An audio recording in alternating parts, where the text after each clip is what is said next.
Alright guys, we begin with alteration of share capital. हम लोग fundamentally share capital का alteration पढ़ने के लिए मिले हैं.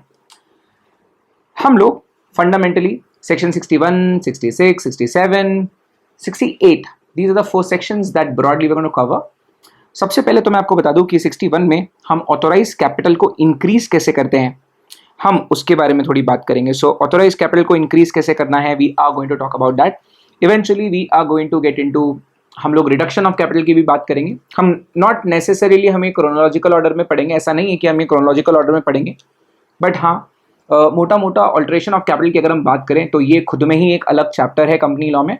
और यहाँ हमारा जो इंटेंशन होगा, सबसे पहले we are going to study something which is called as buy back of the securities, क्योंकि सबसे ज़्यादा रेलेवेंट, सबसे ज़्यादा एग्जामिनेशन पॉइंट ऑफ व्यू से सबसे ज़्यादा रेलेवेंट और इंपॉर्टेंट टॉपिक जो है वो है बायबैक. और बायबैक के साथ साथ हम लोग पढ़ेंगे restrictions on the company to purchase its own shares. These are the four broad sections that we are going to cover. Of course इसके साथ बहुत सारी चीज़ें और भी करेंगे, ठीक है. तो ये चैप्टर में क्या क्या आने वाला है, ऑथोराइज कैपिटल को कैसे इंक्रीज करते हैं, रिडक्शन कैसे, रिडक्शन क्या होता है, first of all reduction of capital क्या होता है, कंपनी खुद के शेयर्स खरीदे उसके ऊपर रेस्ट्रिक्शंस हैं, ऐसा 67 में लिखा हुआ है, लेकिन 68 में ही बायबैक परमिसिबल भी है. So that is broadly on the agenda. और 61 पढ़ते पढ़ते हम लोग कुछ इंटरेस्टिंग और चीज़ें पढ़ेंगे जिसमें काफ़ी कम समय लगेगा, लेकिन आपको मज़ा बहुत आएगी. इसमें हम लोग शेयर का स्प्लिट क्या होता है, स्प्लिट ऑफ शेयर्स भी पढ़ेंगे हम लोग. तो शेयर स्प्लिट क्या होता है, शेयर का कंसोलिडेशन क्या होता है, ये भी पढ़ेंगे. बहुत ही छोटे से टॉपिक्स हैं, बट हाँ बहुत मज़ा आएगी आपको. फोर फीचर एक्सेट्रा, ये भी सारी चीज़ें हम करेंगे. But right now the focus will be on what, section 67 and section 68. Give me a moment, I'll just ensure that your focus is on the right thing. Give me a moment please. Yeah, तो fundamentally सबसे पहले हम शुरू कर रहे हैं buyback of securities. हम सबसे पहले शुरू कर रहे हैं ये दो सेक्शंस पढ़ना, ठीक है. ये दो सेक्शंस को मैंने साथ में क्यों लिखा, सबसे पहले मैं आपको एक्सप्लेन करता हूं कि ये दोनों को साथ में क्यों लिखा गया है, और eventually we will move forward. इसका एक हिस्ट्री भी है. And if I am talking about buyback, अगर आप मुझे पूछोगे कि सर आपका फेवरेट टॉपिक कौन सा है, तो अनडाउटेडली इसका आंसर बायबैक ही होगा, क्योंकि मुझे बायबैक बहुत पसंद है. क्योंकि रियल लाइफ में भी बायबैक्स अगर समझ जाते हैं तो प्रॉफिट बनाने का बहुत मौका होता है स्टॉक मार्केट्स में. कंपनीज के जब बायबैक्स होते हैं तो there are good opportunities to mint lot of money. और प्रैक्टिकली भी हम ये करते हैं. प्रैक्टिकली भी मैं आपको समझाऊंगा कि कैसे मुनाफा बनता है. इनफैक्ट अभी इन्फोसिस का बायबैक ओपन ही है, तो मैं वैसे भी उसको पूरा ट्रैक करता हूँ. हर 1.5 साल में TCS इन्फोसिस के बायबैक में कम से कम 2012 2010 से ट्रैक कर रहा हूँ. जितने बायबैक्स हुए मैंने पर्सनली सब में पार्टिसिपेट भी किया है और मैंने सबको ट्रैक भी किया है. तो काफ़ी प्रैक्टिकल हम लोग बात करेंगे इसमें. But coming to why we are talking about section 67 and 68 together, जबकि हमारा मूल मकसद तो बायबैक पढ़ना है ना. वो इसीलिए क्लास कि सबसे पहले तो जो कंपनीज एक्ट 2013 है, कंपनीज एक्ट 2013 में सेक्शन 67 बोलता है कि कंपनी खुद के शेयर्स परचेस नहीं कर सकती. मेरी बात एकदम ध्यान से सुनना. कंपनीज एक्ट 2013 प्रोवाइड्स सेक्शन 67 में that company cannot purchase its own shares. क्या एक्सप्रेशन यूज हुआ है, परचेस. कंपनी खुद के शेयर्स परचेस नहीं कर सकती, ठीक है. मेरे कहने का मतलब, एक कंपनी अपने खुद के शेयर होल्डर्स से शेयर्स परचेस करके अपने नाम पे नहीं कर सकती, है ना. 67 में ये लिखा हुआ है. इसकी थोड़ी हिस्ट्री भी है. अगर आप 1956 एक्ट में जाओगे, आजकल मैं देखता हूँ बच्चों में उत्सुकता नहीं होती थोड़ी हिस्ट्री जानने के बारे में, या थोड़ा उनको real core stuff, not a lot of people are interested in knowing about the stuff. But I will tell you, if in case अगर आप देखो, अगर आप पास नहीं हुए तब तो टेंशन नहीं है, लेकिन अगर आप पास हो गए और आप इसी प्रोफेशन में आगे चले गए तो आपके लिए हिस्ट्री बहुत रेलेवेंट हो जाती है, थोड़ा कंटेक्स्ट मिल जाता है, ठीक है। तो सेक्शन 67 जो कंपनीज एक्ट 2013 में है वो प्रोहिबिट करता है that company can not purchase its own shares. 1956 companies act जो था उसमें सेक्शन 77 में सेम बात लिखी हुई थी, और बायबैक ऑफ शेयर्स तो फंडामेंटली कभी अलाउड ही नहीं हुआ करता था। ये तो कंपनीज एक्ट 1956 में अमेंडमेंट हुई सेक्शन 77 में, 77 के बाद सेक्शन 77A, 77AA, 77AAA, ये 3 सेक्शंस इंसर्ट किए गए अमेंडमेंट में, और बाद में बायबैक को परमिसिबल किया गया, बायबैक को अलाउ किया गया, ठीक है। तो फंडामेंटली बायबैक जो है ये इनहेरेंटली कंपनीज एक्ट में अलाउड हुआ नहीं करता था, अमेंडमेंट में इसे डाला गया था, ठीक है। अब जो सबसे मूल बात है, पहले तो हो जाए, कॉन्सेप्ट पे तो मैं आऊंगा और बहुत बहुत गहरा अध्ययन होगा कॉन्सेप्ट का, बहुत मजा आएगी आपको, इसको बहुत एंजॉय करोगे आप इसको। लेकिन सर आप बोल रहे हो 67 में कंपनी खुद के शेयर्स परचेज नहीं कर सकती, और यहां 68 में हम लोग बोल रहे हैं बायबैक ऑफ शेयर्स, मतलब एक कंपनी चाहे तो अपनी कंपनी के शेयर होल्डर्स के शेयर्स परचेज का मतलब मैं बायबैक वर्ड यूज करूंगा।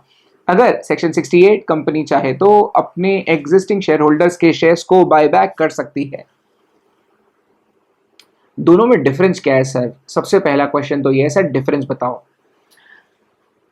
सेक्शन 67 में हम कंपनी के एग्जिस्टिंग शेयर होल्डर से शेयर्स खरीदकर अपने नाम पे करेंगे तो उसको ट्रांसफर बोला जाता है, वो तो अलाउड ही नहीं है।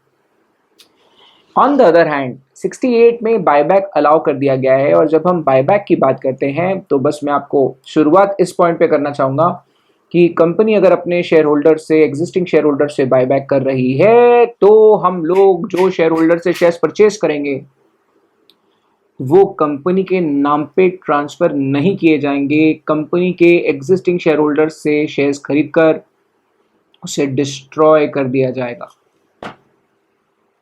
This should be the starting point of this topic, ठीक है। हवाई बातें करना, जोश में चिल्ला चिल्ला के आपके कान से खून निकालने के लिए मैं आपके लिए वीडियो नहीं बना रहा हूं। ये टॉपिक होश में पड़ने वाले टॉपिक से है ना। 2 मिनट के लिए हम लोग चिल्लम चिल्ली से बाहर आते हैं और जो होश की बात करते हैं। सबसे पहली बात, section 67 purchase not allowed, section 68 non obstante clause है। सेक्शन 68 की शुरुआत पता है कहां से होती है? Notwithstanding anything contained in this act the company may purchase, the company may buy back its own securities out of free reserve security premium account and sources बताए हुए हैं। मेरे कहने का मतलब ये कि मूल बात ये है कि 68 में हम लोग जब एग्जिस्टिंग शेयर होल्डर्स से शेयर्स बायबैक करेंगे तो वो बायबैक किए हुए शेयर्स हम हमारे नाम पर, मतलब कंपनी अपने नाम पर ट्रांसफर नहीं करेगी, बल्कि कंपनी के शेयर होल्डर से शेयर्स खरीद कर डिस्ट्रॉय कर दिए जाएंगे। यही तो डिफरेंस है 67 68 में।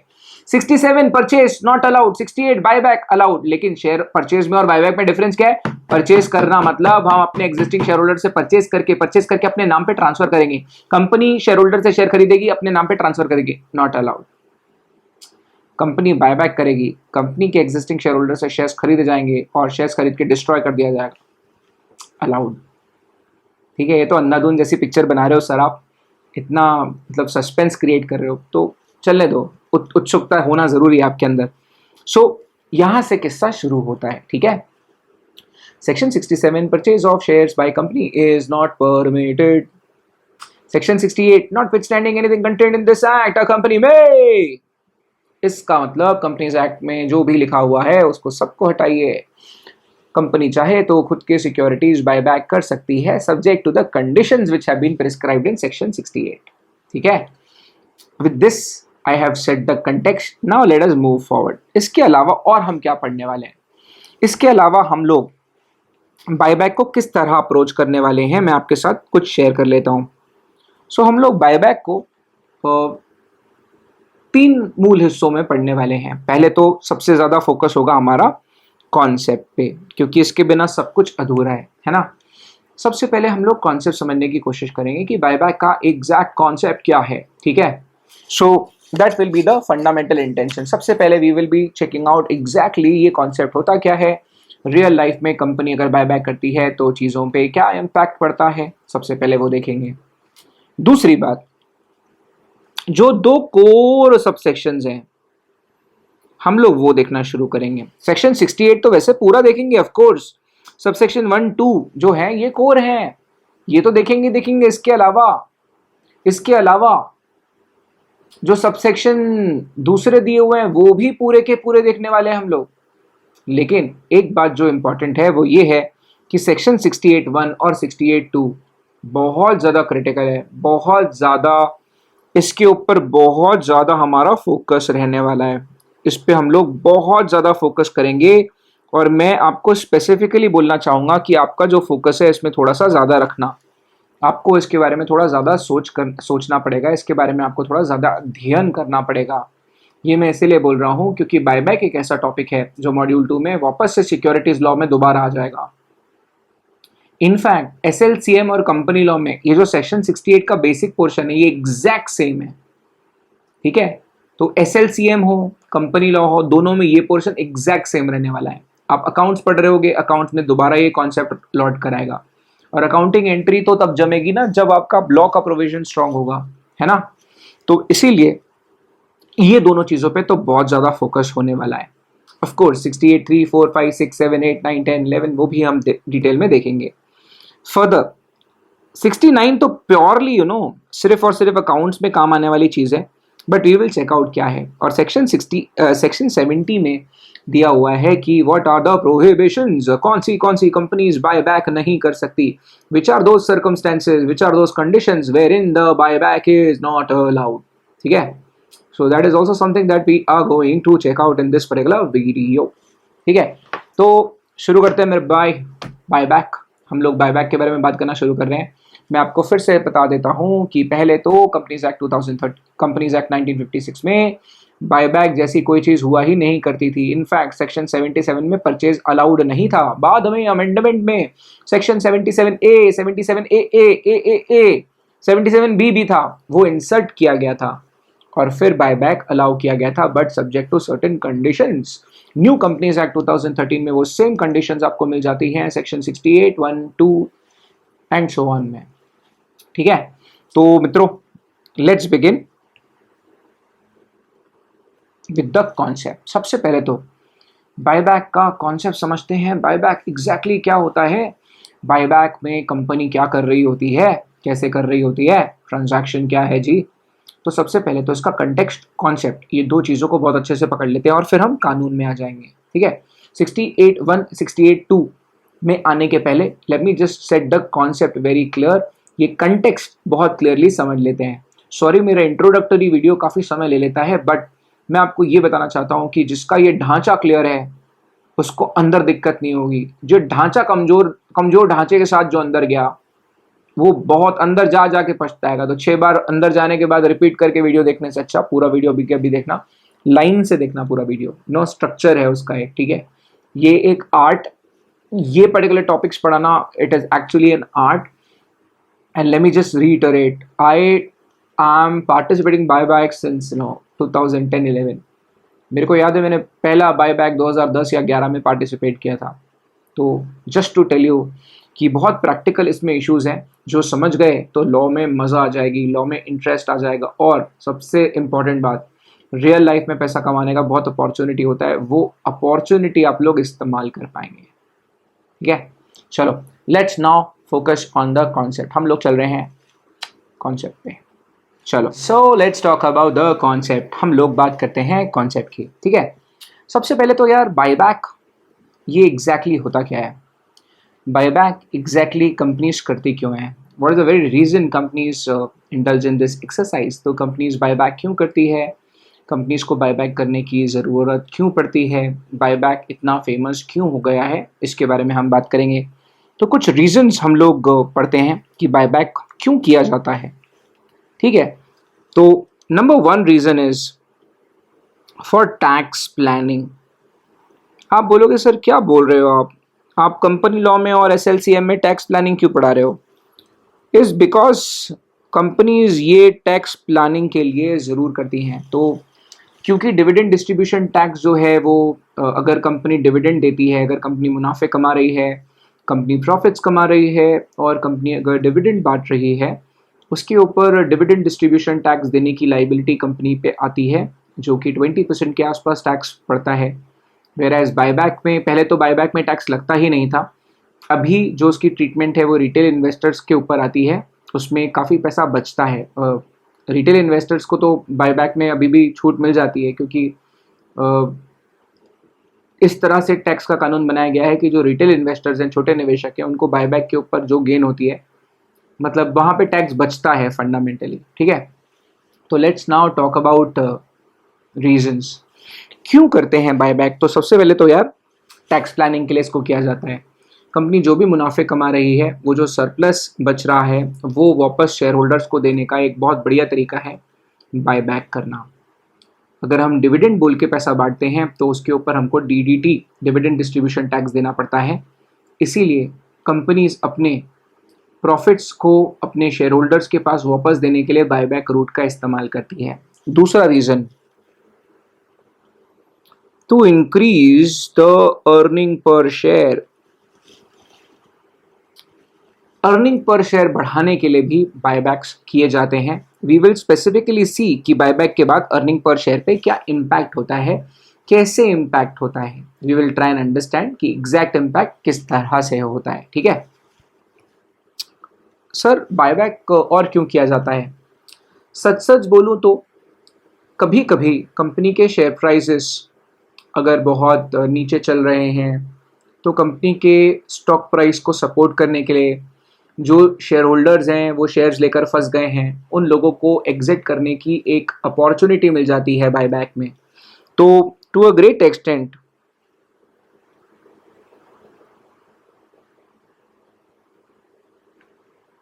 टू प्रोवाइड एन एग्जिट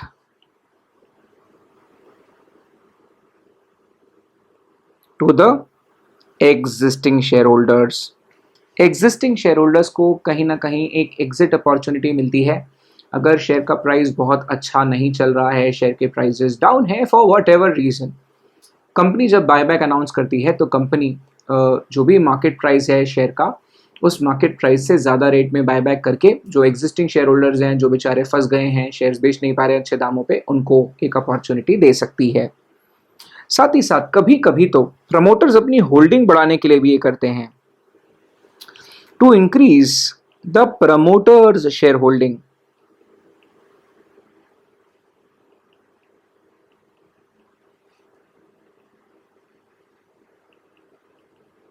ठीक है, ये सारी कुछ वजहें हैं जो ऊपर ऊपर से बताई जाती हैं, जिसके बारे में काफ़ी जनता बात करती है।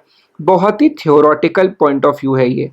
अगर आप बोलोगे सर सुनो ना यार, हमसे फॉर्मेलिटी मत करो सर, यार अगर तुम बोलते हो कि कोई फॉर्मेलिटी नहीं करनी है, तो भाई जो कंपनी ने मुनाफा कमाया है, जो कंपनी ने एक्यूमुलेटेड प्रॉफिट्स कमाए हैं, वो प्रॉफिट्स को निवेशकों को वापस देने के लिए फंडामेंटली बायबैक किया जाता है। आई रिपीट, कंपनी जो भी मुनाफे कमाती है, what ever profits the company is making, वो प्रॉफिट्स हम अपने शेयर होल्डर्स को वापस देना चाहते हैं। हम चाहते हैं कि कंपनी ने जो भी मुनाफा कमाया है, वो मुनाफा हमारे एग्जिस्टिंग शेयर होल्डर्स के पास जाए। उस रीजन से भी बायबैक किया जाता है। तो actually to return the surplus,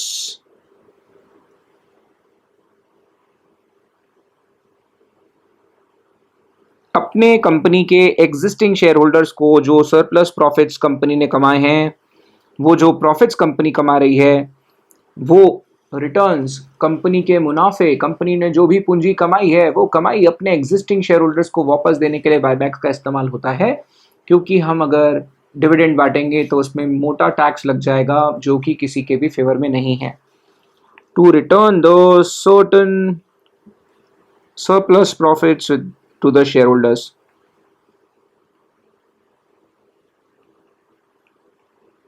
ठीक है, इनफैक्ट अरे भाई, कंपनी की तो पॉलिसी में होता है। कंपनी अपनी कैपिटल एलोकेशन पॉलिसी में साफ लिखती है कि मुनाफा होगा तो कितना मुनाफा हम तुरंत तुरंत तुरंत एग्जिस्टिंग शेयर होल्डर्स के साथ शेयर कर देंगे।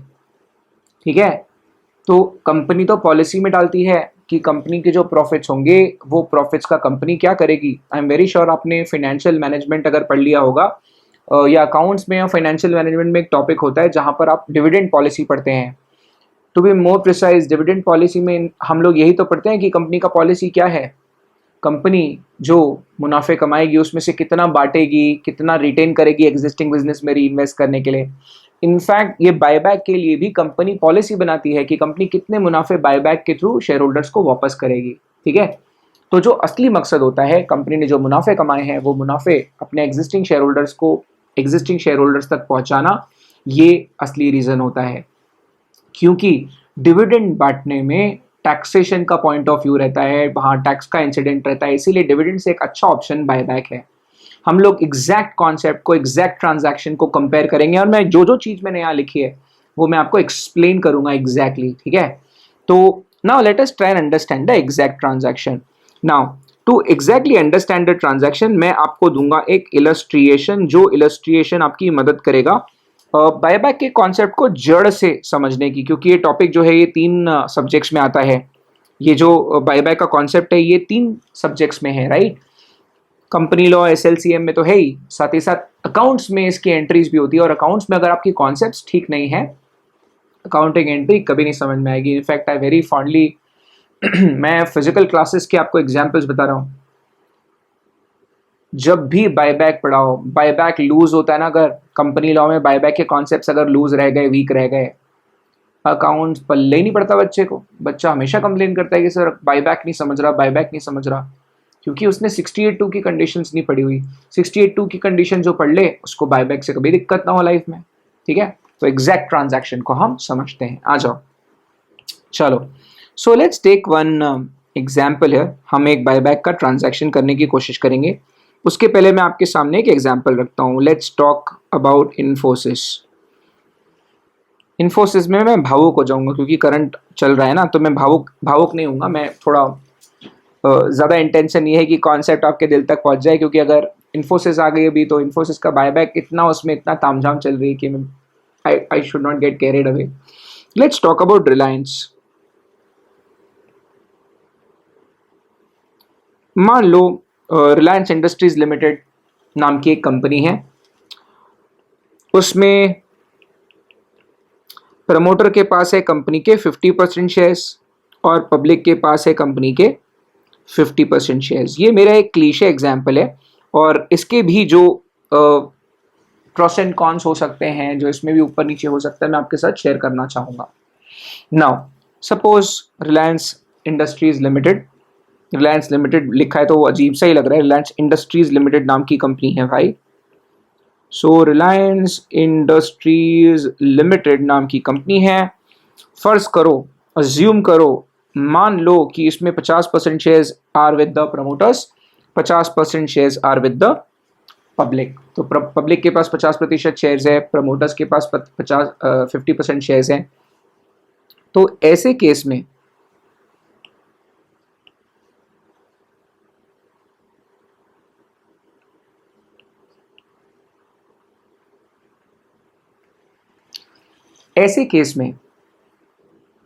एग्जैक्टली बायबैक होगा तो क्या क्या होगा मैं वो आपके साथ शेयर करूंगा। मान लो प्रमोटर्स के पास हैं टोटल मिला के 50 करोड़ शेयर्स। ठीक है, क्वांटम ऑफ शेयर्स, ठीक है, अमाउंट नहीं। तो number of shares with the promoters, मतलब हो सकता है मुकेश अंबानी की जो परिवार है उसके पास 50 करोड़ शेयर्स हैं, and rest 50 crore shares are with public, जो कि नॉन प्रमोटर्स हैं। नंबर ऑफ शेयर्स, ठीक है, quantum, number of shares 50 crore public के पास, 50 करोड़ प्रमोटर के पास। जिंदाबाद। और ऑफ कोर्स परसेंटेज वाइज उनकी होल्डिंग क्या है, 50-50। सब मिला के कंपनी का जो टोटल कैपिटल है वो है 100 करोड़ शेयर्स का, है ना। कंपनी में है टोटल 100 करोड़ शेयर्स। अगर 100% की बात करें तो वो टोटल है 100 crore shares. I hope this is very very very clear. अब पहले तो मैं आपको ये समझाने की कोशिश करूंगा कि जब बायबैक होता है तो उसका क्या क्या इम्पैक्ट हो सकता है। नाउ लेट्स अज्यूम, मान लेते हैं कि रिलायंस इंडस्ट्री बोलती है कि हम लोग करेंगे बायबैक, ठीक है, 10% इक्विटी शेयर्स। मान लो रिलायंस इंडस्ट्रीज ने बोला कि हम रिलायंस इंडस्ट्रीज ने अनाउंस किया बायबैक, और रिलायंस इंडस्ट्री ने बोला कि we will buy back 10% of equity shares of the company. मान लो ऐसा अगर हुआ, 10% इक्विटी शेयर्स का बायबैक अनाउंसमेंट हुआ, इसका मतलब कंपनी 10 करोड़ शेयर्स परचेज करेगी, बायबैक करेगी, ठीक है। इसका इम्पैक्ट क्या होगा, इसको थोड़ा समझते हैं, ठीक है। अब पहले तो मैं आपको ये बताऊं कि ये बायबैक का एग्जैक्ट मतलब क्या होता है। बायबैक का एग्जैक्ट मतलब है कंपनी अपने एग्जिस्टिंग शेयर होल्डर्स को क्या देगी, ऑफर, बायबैक ऑफर। हम हमारे एग्जिस्टिंग शेयर होल्डर्स को एक बायबैक ऑफर देंगे जिसमें हम लोग बोलेंगे कि dear share holders, company has decided to buy back the shares of the company. जो जो शेयर होल्डर अपने शेयर कंपनी को बेचना चाहे वो कंपनी को शेयर्स बेच सकता है, ठीक है। कंपनी वो शेयर्स परचेज करती है और वो शेयर्स परचेज करके करना पड़ता है डिस्ट्रॉय। ये बहुत एसेंशियल बात है, जिसको पता नहीं है बहुत गलत धारणाओं में जिएगा वो आदमी, ठीक है। तो कंपनी के एग्जिस्टिंग शेयर होल्डर्स को क्या देगी, ऑफर। कंपल्सन है क्या उनको शेयर बेचने का, नहीं। कंपनी अपने एग्जिस्टिंग शेयर होल्डर्स को एक बाय बैक ऑफर देगी जिसमें कंपनी प्रपोज करेगी कि we are willing to buy back securities, shares of the company. अब जो जो एग्जिस्टिंग शेयर होल्डर अपने शेयर्स बायबैक में बेचना चाहे बेचे, हम खरीदेंगे, ठीक है। तो ये यहां पर दे दिया है ऑफर। अब बहुत इंपॉर्टेंट बात, सर क्या रिलायंस इंडस्ट्री लिमिटेड अपने सभी के सभी शेयर होल्डर्स को यह ऑफर दे रही है? हाँ सर, क्या बात कर रहे हो, अगर प्रमोटर्स चाहें तो वो भी अपने शेयर्स बेच सकते हैं। हाँ, अगर पब्लिक चाहे तो वो भी अपने शेयर्स बेच सकती है। हाँ, तो ये भी एक एसेंशियल बात है कि जो फंडामेंटली कंपनीज एक्ट में हम लोग बायबैक पढ़ते हैं, अगर कंपनी चाहे तो अपने एग्जिस्टिंग शेयर होल्डर्स को हम बायबैक ऑफर दे रहे हैं, तो उसमें प्रमोटर भी अपने शेयर कंपनी को बेच सकता है, पब्लिक भी अपने शेयर कंपनी को बेच सकती है। हम एसएलसीएम में जब आगे बढ़ेंगे तो एसएलसीएम में एक टाइप में प्रमोटर्स बायबैक में पार्टिसिपेट नहीं करेंगे। कंपनी लॉ में तो ऐसा कोई किस्सा ही नहीं आने वाला। कंपनी लॉ में प्राथमिक प्रावधान जो है उसमें मैं आपको ये जो फंडामेंटल प्रिंसिपल कानून है वो तो यही है कि कंपनी बायबैक करेगी तो वो किसी से भी कर सकती है। कंपनी अपने एग्जिस्टिंग शेयर होल्डर से बायबैक कर रही है, अब चाहे वो प्रमोटर हो चाहे वो नॉन प्रमोटर हो, ठीक है। चलो अब मान लो हम कितना बायबैक कर रहे हैं, 10% ऑफ इक्विटी शेयर्स, ठीक है। तो हम लोग 10% ऑफ इक्विटी शेयर्स बायबैक कर रहे हैं, मतलब कि टोटल मिला के 100 करोड़ कंपनी के टोटल शेयर्स हैं, हम कर रहे हैं 10 crore shares, that means that 10%। इसमें ट्रांजैक्शन क्या होगा, इस ट्रांजैक्शन को समझने की कोशिश करते हैं, आ जाओ। नाउ अब अगर कंपनी ये बायबैक करने का ऑफर ला चुकी है और मान लो प्रमोटर्स पार्टिसिपेट नहीं करते, फर्ज करो कि प्रमोटर अपने शेयर्स नहीं बेचते हैं कंपनी को, तो होगा क्या,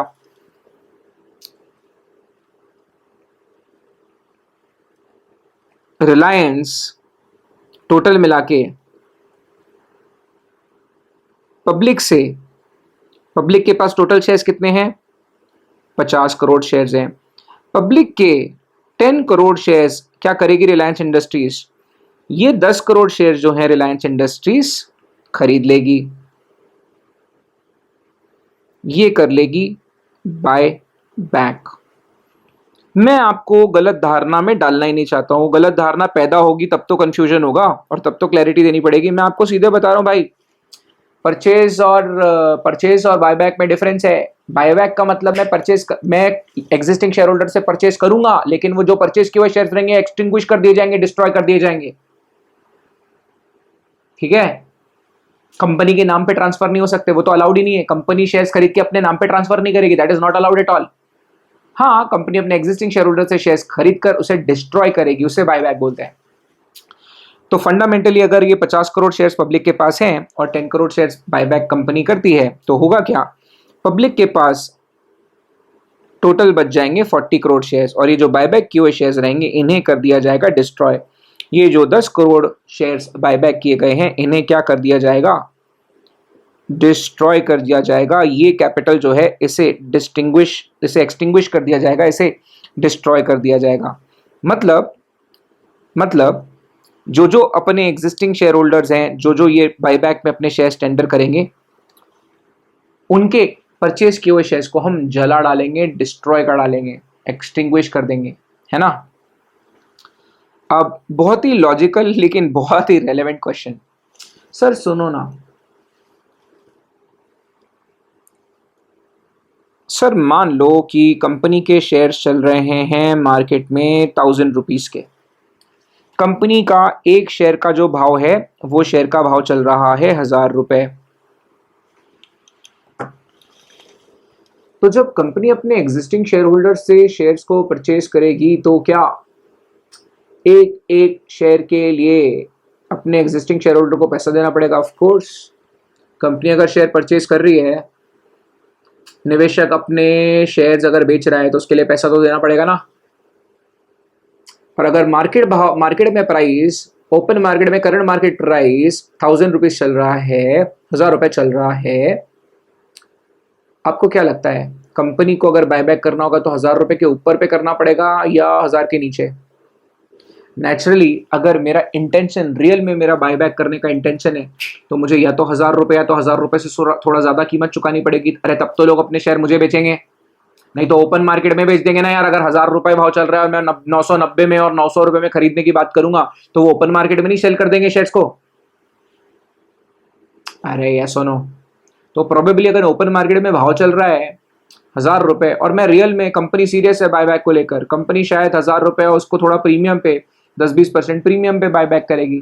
अभी अगर मैं इन्फोसिस की बात कर ही लूं तो इन्फोसिस का शेयर प्राइस चल रहा था 1400 समथिंग। इन्फोसिस ने बायबैक में क्या बोला मालूम है, कि इन्फोसिस के शेयर्स हम लोग 1750 रुपए तक के भाव पे खरीदने को तैयार है। अबे कंपनी का भाव जब 1400 चल रहा था तो इन्फोसिस ने बोली हम 1750 में खरीदने को तैयार है, 20 से 25% उन्होंने प्रीमियम पे शेयर खरीदने का ऑफर दिया, तब तो तुम्हें लोग शेयर बेचेंगे, है ना। तो सर कंपनी अपने शेयर्स खरीदेगी, बायबैक करेगी तो कंपनी को खर्चा आएगा, कंपनी को पैसा देना पड़ेगा। बिल्कुल, बहुत खर्चीला एक्सरसाइज है बायबैक। अभी इन्फोसिस जो बायबैक कर रही है ना, सिर्फ कंपनी का 1.47% शेयर्स खरीद रही है, और वो 1.47% शेयर्स खरीदने के लिए Infosys is spending what amount, 92 crore रुपए, 9200 crore, I am sorry, 9200 crore company spend करेगी।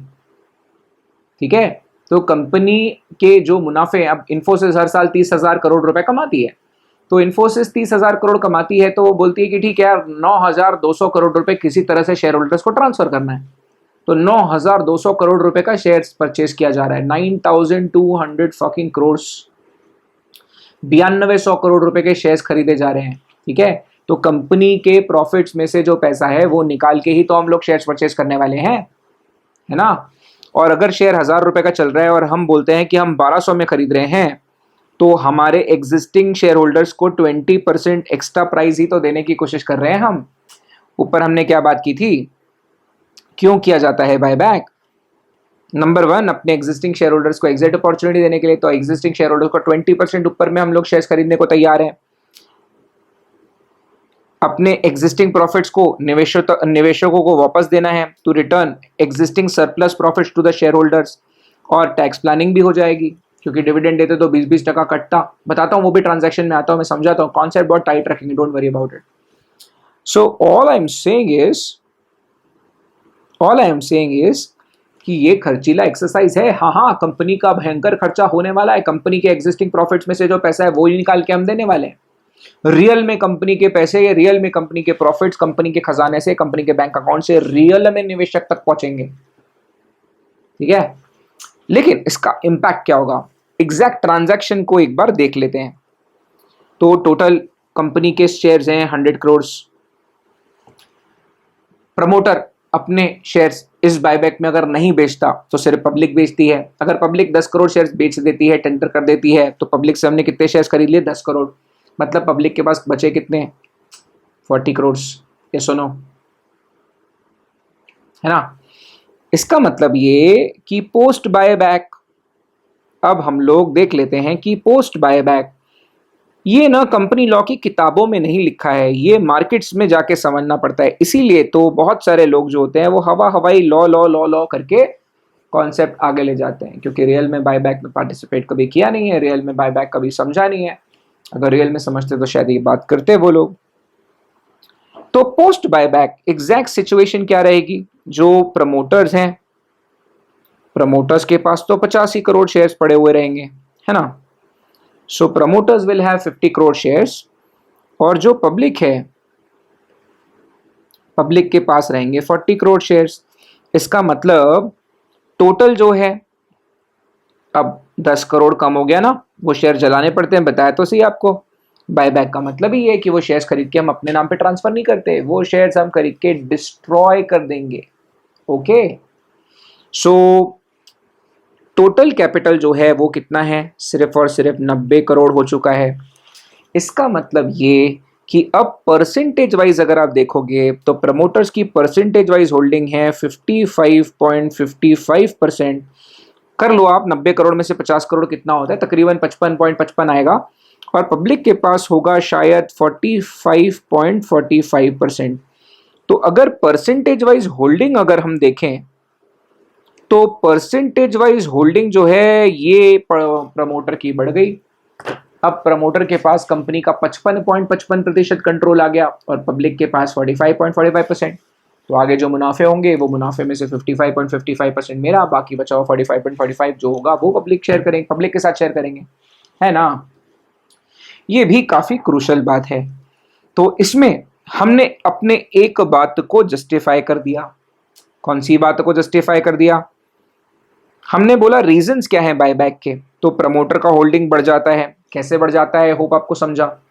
अगर प्रमोटर चाहे तो बायबैक में हिस्सेदारी ले सकती है। अब जैसे टीसीएस 2018 में जो बायबैक हुआ था, टीसीएस अपने कंपनी के एग्जिस्टिंग शेयर होल्डर से 2% शेयर्स बाय कर रही थी। 16,000 करोड़ रुपए टीसीएस खर्च कर रही थी। प्रमोटर्स ने उसमें हिस्सेदारी ली थी। तो प्रमोटर्स ने, मतलब टाटा सन्स जो थे, टाटा सन्स के पास जो शेयर्स थे वो टेंडर किए उन्होंने। बट प्रमोटर चाहे तो बायबैक में ना हिस्सा ले तो भी चल सकता है, ये भी अलाउड है ना। प्रमोटर हमने शेयर होल्डर्स के पास पैसा भी दे दिया। अगर शेयर 1000 का था, हमने 1200 रुपए में परचेज किया, तो निवेशकों को 20% तो सीधा सीधा ओपन मार्केट भाव के ऊपर 20% उनको मिले। अगर बहुत पहले से अगर किसी ने 800 रुपए में शेयर खरीदा हुआ होगा, तो 800 के 1200 तो 400 रुपए तो हम ही देने को तैयार है उनको, है ना? तो ये दोनों चीजें तो हमको समझ में आ गई। अपने एग्जिस्टिंग शेयर होल्डर्स को एग्जिट भी मिल गई। जो जो लोग अच्छे भाव पे एग्जिट करना चाहते होंगे उनको हमने एग्जिट भी दे दिया। तो कहीं ना कहीं ये बात आई होप आपको समझी कि किस तरह से परसेंटेज वाइज होल्डिंग प्रमोटर्स की बढ़ जाती है। आ जाओ, अब हम इसी के दूसरे और पहलू देखने की कोशिश करते हैं। अब शेयर मार्केट में ना बायबैक अनाउंस होने के बाद शेयर प्राइसेस बढ़ते भी हैं। थोड़ा सा इसके बारे में भी मैं आपके साथ बातें शेयर करता हूं। अब मान लो सर सुनो ना, ये बताओ कि ईपीएस कैसे बढ़ता है? Language is इनएडिक्वेट। मैं ये आसान भाषा में रखना चाहता हूं, मुझे इसमें क्लैरिटी, मेरा जो मकसद है वो है क्लैरिटी देना।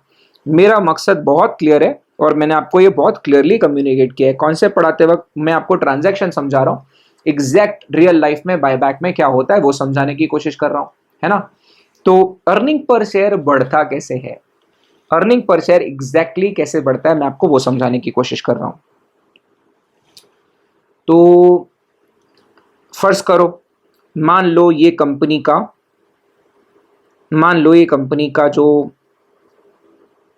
कंपनी के जो प्रॉफिट्स थे, फर्ज कर लेते हैं, अज्यूम कर लेते हैं कि कंपनी जो है 1000 करोड़ रुपए के मुनाफे कमा रही थी, और ये कंपनी के जो नंबर ऑफ शेयर्स हैं, ये तो मैंने आपके साथ पहले ही शेयर किया, नंबर ऑफ शेयर्स हैं टोटल मिला के पहले जो थे 100 करोड़ थे, है ना। तो अगर ये फैक्ट्स को हम लोग इवैल्यूएट करें तो प्री बायबैक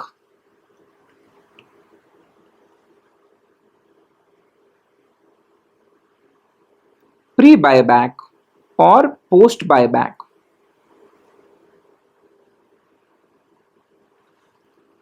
प्री बायबैक और पोस्ट बायबैक, इसको थोड़ा समझ लेते हैं, ठीक है। तो प्री बायबैक और post buyback sorry, earning per share पे क्या इंपैक्ट आया होगा, इसको हम लोग समझने की कोशिश करते हैं। अब अर्निंग पर शेयर का फॉर्मूला तो कभी बदलता नहीं है। अर्निंग पर शेयर का फॉर्मूला क्या होता है? कंपनी के profits divide by total number of shares. तो कंपनी का जो मुनाफा है वो तो बदलने नहीं वाला। कंपनी के जो साल में प्रॉफिट होंगे that is not going to change. Buyback के पहले भी, बायबैक के बाद भी। फॉर्मूला दो बार इसलिए लिख रहा हूँ क्योंकि फॉर्मूला थोड़ी बदलेगा, ये तो सेम है। Profits divide by number of shares, तो earning per share remains the same, है ना। लेकिन बायबैक के पहले कंपनी का मुनाफा 1000 करोड़ था और नंबर ऑफ शेयर्स थे 100 करोड़। अर्निंग पर शेयर कितना हो गया? 7070 कट, करोड़ का 7070 कट, ये 2020 कट, मतलब अर्निंग पर शेयर हो गया 10 रुपए पर शेयर। इसका मतलब ये कंपनी का अर्निंग पर शेयर जो है, एक शेयर पर कंपनी 10 रुपए कमाती है। लेकिन अगर मैं इसको बायबैक के बाद कैलकुलेट करूं तो प्रॉफिट्स तो वही रहेंगे, ये तो नंबर बदला नहीं, लेकिन हमारे नंबर ऑफ शेयर्स घट गए। और नंबर ऑफ शेयर्स घटने की वजह से हम नीचे लिखेंगे 100 करोड़ के बदले 90 करोड़। अब जब इसको कैलकुलेट करोगे तो आंसर कितना आएगा? 10 रुपए 10 पैसा something. That means earning per share कितने से बढ़ा? आई एम सॉरी, 10 रुपए 10 पैसा नहीं आएगा इसका आंसर। 11 रुपए, 9 11 जा इज 99, 1 बचा। अगेन 11.11% या 11.10% इसका आंसर आएगा। जो भी है तकरीबन इसका जो आंसर आएगा वो आएगा, यस, कैलकुलेट ही कर लेते हैं यार, टेंशन क्यों लेते हैं हम लोग। सो 9 11 जा 99 बचा 1, है ना। 0 लगाएंगे तो फिर 1 आ जाएगा, एग्जैक्टली 11.11 इसका आंसर रहेगा। मेरे कहने का मतलब सिर्फ इतना है कि अगर हमने कंपनी का शेयर 10% शेयर्स बायबैक किए तो एग्जैक्टली हुआ क्या? कंपनी का अर्निंग पर शेयर भी 10% से बढ़ गया। 10 रुपए का 11 रुपए हो गया तो समझ लीजिए 10% अर्निंग पर शेयर बढ़ गया, है ना। तो टू अ ग्रेट एक्सटेंट आपको ये भी समझ में आ गया होगा कि कंपनी के प्रॉफिट सेम रहने के बावजूद अर्निंग पर शेयर ऊपर गया। अब रियल लाइफ सिचुएशन सोचो, इन्फोसिस जैसी कंपनी अगर बायबैक करती है, इस साल के मुकाबले में अगले साल अगर 20% ज़्यादा मुनाफा कमाता हूँ और नंबर ऑफ शेयर कम हो जाते हैं तो साला मुनाफा भी बढ़ा, नंबर ऑफ शेयर भी कम हुए, अर्निंग पर शेयर फट के ऊपर। इसीलिए तो बायबैक के बाद, बायबैक अनाउंस होने के बाद शेयर प्राइस ऊपर चले जाती है ना। तो टू अ ग्रेट एक्सटेंट मैं आपको ये ही बताने की कोशिश कर रहा हूँ कि अर्निंग पर शेयर कैसे बढ़ जाता है। तो बायबैक में क्या हुआ, क्योंकि हमने शेयर्स परचेज करके उनको डिस्ट्रॉय कर दिया, उनको एक्सटिंग्विश कर दिया, इसीलिए अर्निंग पर शेयर बढ़ गया। तो आई होप मेरे भाइयों आपको कॉन्सेप्ट में ये भी अब समझ में आया होगा कि हम ऐसा क्यों कहते हैं कि अर्निंग पर शेयर जो है वो बढ़ जाता है। ये भी आपको समझ में आ गया होगा। टैक्स प्लानिंग तो मैं जानता हूँ कि आप लोग पढ़ते हैं डिविडेंड डिस्ट्रीब्यूशन टैक्स, और दैट इज़ द रीज़न आप जानते हैं उसके बारे में। तो डिविडेंड देते हैं तो नेट प्रॉफिट के ऊपर डिविडेंड देते हैं, और जितना डिविडेंड बांटा उसका 20% कट जाता है। आ जाओ, मैं टैक्स के बारे में भी थोड़ा सा आपको हल्का हल्का सुरूर बता ही देता हूँ। आ जाओ 2 मिनट टैक्स के बारे में बात करते हैं। और पहले तो बायबैक पे टैक्स बिल्कुल नहीं लगता था। अभी 2 बजट्स पहले आई थिंक निर्मला सीतारमन जी ने अनाउंसमेंट किया था, जिसका बहुत अपोजिशन भी हुआ है, इंडस्ट्री बड़ी नाखुश है इस बात से। तो टैक्स प्लानिंग में हम लोग बायबैक का किस तरह से इस्तेमाल करते हैं। मान लो ये है company Infosys, I am sorry Reliance के बाद इन्फोसिस को मैंने मिक्स किया, बट हार्डली मैटर्स, ना एग्जांपल दे रहा हूँ, दोनों में एग्जांपल तो सेम, या तो हाइपोथेटिकल फिगर्स ही ले जा रहे हैं। मान लो इन्फोसिस ने साल में नेट प्रॉफिट कमाया 1000 करोड़। अब ये इन्फोसिस चाहती है कि ये 1000 करोड़ अपने existing investors, existing share holders को किसी तरह पहुंचाएं। दो रास्ते हैं, एक डिविडेंड दे दिया जाए। तो अगर हम लोग डिविडेंड की बात करें, तो अगर ये 1000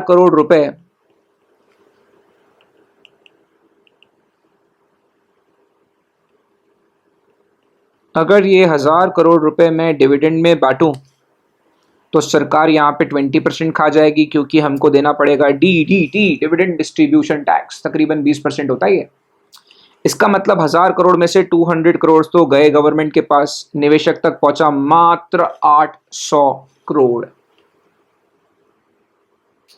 पहले तो बायबैक में टैक्स लगता ही नहीं था, सीधे सीधे डिविडेंड हमने 1000 करोड़ बांटा, 1000 करोड़ का सीधा सीधा 1000 करोड़ निवेशक तक पहुंच जाता था।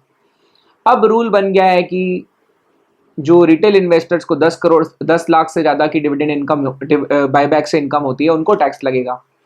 तो मतलब 10 लाख से ज़्यादा बायबैक में इनकम बड़े ही निवेशक को होगी, छोटे निवेशक को तो पक्का टैक्स में मुनाफा मिल गया है ना। तो अगर यहाँ पर हम बायबैक करते हैं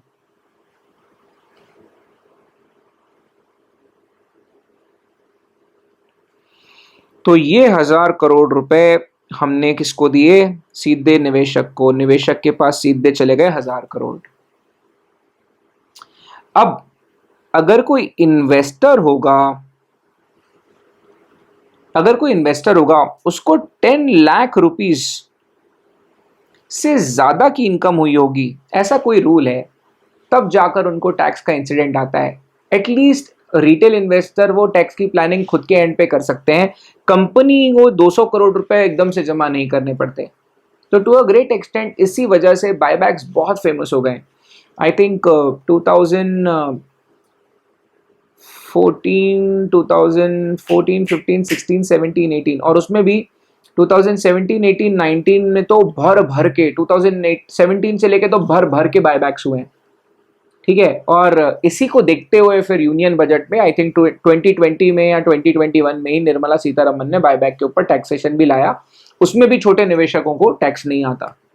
तो टू अ ग्रेट एक्सटेंट ये बहुत ही एफिशिएंट तरीका है अपने ही एग्जिस्टिंग शेयर होल्डर्स को, अपने प्रॉफिट को, अगर अपने प्रॉफिट को हम अपने एग्जिस्टिंग शेयर होल्डर तक पहुंचाना चाहते हैं, बहुत बढ़िया, बहुत उम्दा तरीका है, ठीक है।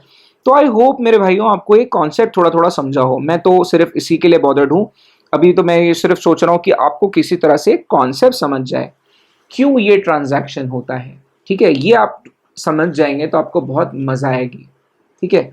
और अभी करंटली इन्फोसिस जो है वो 9200 करोड़ रुपए का बायबैक कर रही है। तो पहली बात तो ये कि आपको थोड़ा रियलिस्टिक व्यूज जो है वो मालूम होना चाहिए, और अगर आप चाहो तो थोड़ा न्यूज़ वगैरह देखोगे, इन्फोसिस के बारे में थोड़ा सर्च करोगे, गूगल में बायबैक इन्फोसिस का करोगे सर्च, आपको 150,000 चीज़ें मिल जाएगी और आप समझ पाएंगे कि कितनी रियलिस्टिक बात है ना। अब भी 40th AGM हुई है इन्फोसिस की, उसका पूरा AGM का रिपोर्ट आप लोग डाउनलोड कर सकते हो, काफ़ी सारी डिटेल्स आपको उसके लिए मिल जाएगी। तो आई होप आपको ये बेसिक कॉन्सेप्ट क्लियर हुए हों। Just before I get in to the next thing, मैं आपको ये ट्रांजैक्शन के बारे में एक लास्ट चीज बता देता हूं।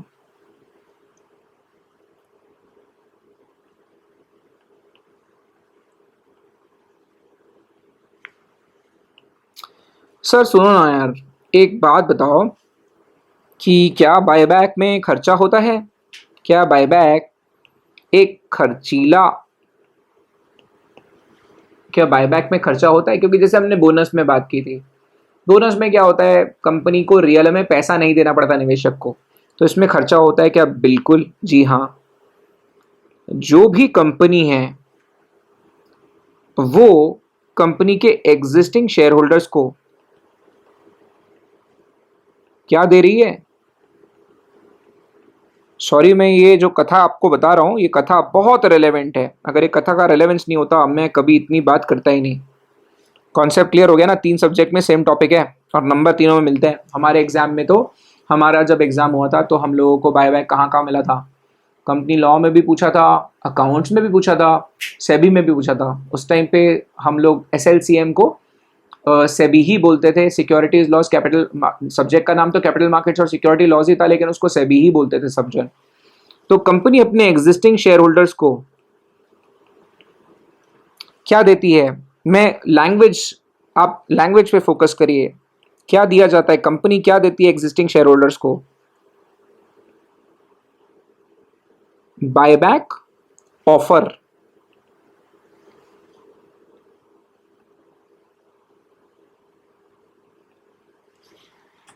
बहुत इंपॉर्टेंट है, वी आर ऑफरिंग देम, है ना, हम उनको शेयर्स, उनसे शेयर्स खरीदने का हम उनको ऑफर दे रहे हैं। इसका मतलब अगर कंपनी के एग्जिस्टिंग शेयर होल्डर्स चाहें तो वो बायबैक में हिस्सा लें, अगर नहीं चाहें तो वो हिस्सा ना लें, ऑप्शन है ना। अभी इसलिए बता रहा हूं कि जब हम रिडक्शन वगैरह से कंपेयर करेंगे तो वहां कंपल्सन हो जाती है, ठीक है। जब फ्यूचर में आप टेक ओवर में आओगे, जब बड़ी बड़ी बातें हम लोग करेंगे, जब हम टेक ओवर पढ़ेंगे तो भी बायबैक का जिक्र मैं ज़रूर करूंगा आपके साथ, है ना। तो what I am saying is, बस इतना जान लीजिए कि ये एक बायबैक क्या है, कंपनी एक बायबैक ऑफर लेकर आ रही है। ऑफर का मतलब होता है अगर निवेशक का मन करे तो इस ऑफर को एक्सेप्ट करे, अगर मन ना करे तो एक्सेप्ट ना करे, उसकी मर्जी, ठीक है। उसकी मर्जी पे डिपेंड करता है कि वो बायबैक में अपने शेयर्स कंपनी को बेचना चाहता है या नहीं। तो पहली बात तो ये जो है ये है एक ऑफर। दूसरी बात, अगर ये एग्जिस्टिंग शेयर होल्डर्स, ये सब लोग शेयर्स होल्ड करते हैं जिसका बाजार में भाव चल रहा है, फॉर एग्जाम्पल 1500, आज इन्फोसिस का मार्केट प्राइस अगर आप देखेंगे तो the market price is somewhere around 1505 rupees, 1515 rupees. What I am saying is अगर इन्फोसिस का मार्केट प्राइस 1500 रुपए चल रहा है तो आप खुद समझदार इंसान हैं, आप मुझे बताइए, अगर एक शेयर का प्राइस है 1500 रुपए, पर कंपनी को अगर निवेशकों से शेयर परचेज करने हैं तो क्या कंपनी को एक एक शेयर के लिए पैसा देना पड़ेगा, हाँ या ना? ऑफ कोर्स यस, बिल्कुल।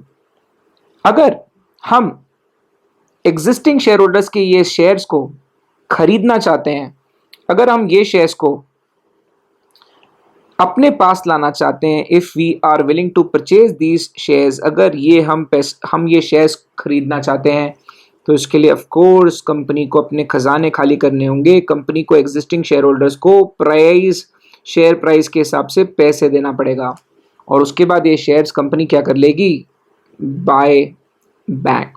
पर खास बात क्या है, ये बायबैक किए हुए शेयर्स को क्या करना पड़ता है, डिस्ट्रॉय करना पड़ता है, एक्सटिंग्विश करना पड़ता है। In fact section 68 sub section 7, buyback complete होने के विद इन 7 डेज ये शेयर्स एक्सटिंग्विश करना जरूरी है, कंपलसरी है, ठीक है। I hope this transaction is very clear, मुझे कॉन्सेप्ट में दिक्कत नहीं चाहिए। इंस्टीट्यूट तो सीधा क्या बोलती है, सेक्शन 68 पढ़ लो, बायबैक कर लो, जय माता दी, लेट्स रॉक, है ना।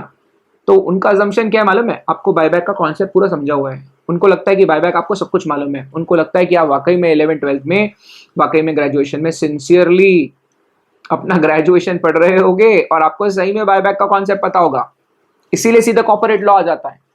तो जो बच्चों को कॉन्सेप्ट नहीं पता वो सीधा 68 पढ़ेंगे, पता नहीं क्या हो रहा है, हाँ सर रिजोल्यूशन पास करना है, आर्टिकल में करना है, फलान करना है, 6 कंडीशन रट के उनको लगता है बायबैक समझ गया।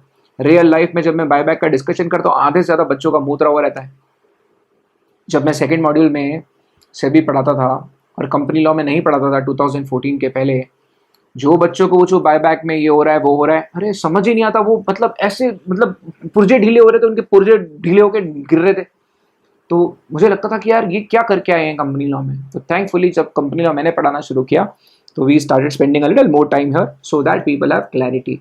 I hope you have absolute clarity on this matter now, है ना।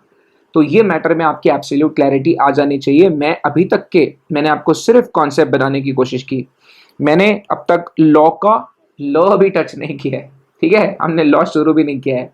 We will talk about section 68 but before that I hope आपको बायबैक के रीजन समझ में आ गए। आई होप आपको ये जो ट्रांजैक्शन है ये एग्जैक्टली क्या होता है आपको समझ में आ गया। आई होप आपको अर्निंग पर शेयर क्यों बढ़ता है ये भी समझ में आ गया। Now if you have understood all of this, now let us move forward and let us check out the core portion, which is section 68. Now let's talk about section 68, wherein we will discuss exactly what are the conditions. ठीक है, चलो let's move forward and let's check out section 68 subsection 1 and subsection 2, and उसके अगले session में section 68 3 4 5 6 7 8 9 10 जो भी उसके बाद वो पढ़ेंगे, और फिर 70. बट अभी हमारा अगले सेशन में मूल मकसद होगा हम क्या पढ़ लें, सेक्शन 68 1 सेक्शन 68 2. जिसको ये समझ में आ गया उसने बाजी मार ली. चलो लेट्स मूव फॉरवर्ड.